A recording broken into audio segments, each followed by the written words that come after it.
This is the VOA Special English Economics Report.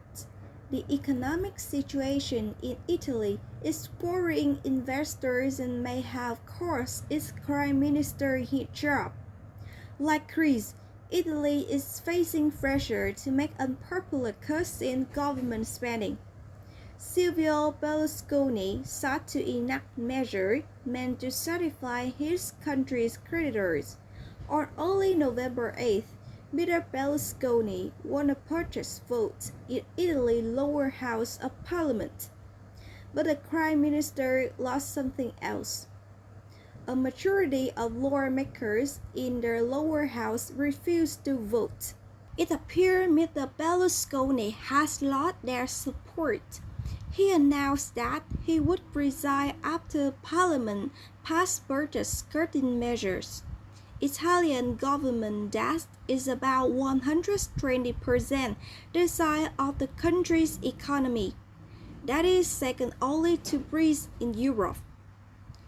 Greece, Ireland, and Portugal have all required rescue loans to help them pay creditors. But unlike those nations, Italy has the third largest economy using the euro, and it is among the 10 largest economies in the world.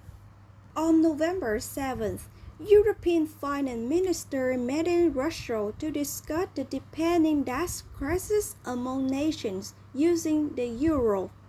European Union Economic and Monetary Affairs Commissioner Olli Rehn said Italy needed to enact reforms.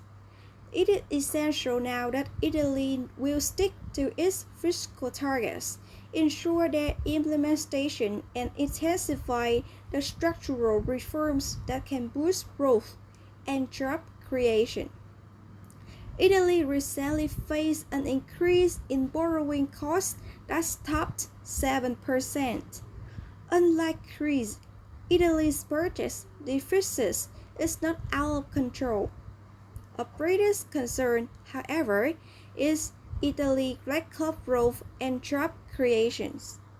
Financial officials and market watchers are also concerned that Italy's debt problems may be too big to solve for the 17 nations using the euro.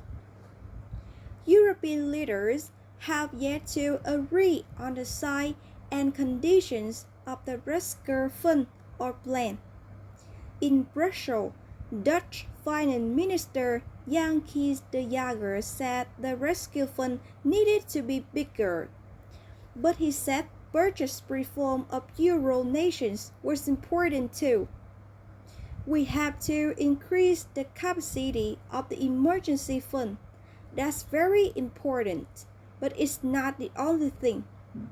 Economic reforms and budgets cursing countries currently under attack of the financial markets are at least as important than more money in the emergency fund.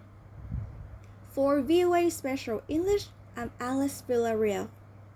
Special English is VOA's daily source of news and information for people learning English.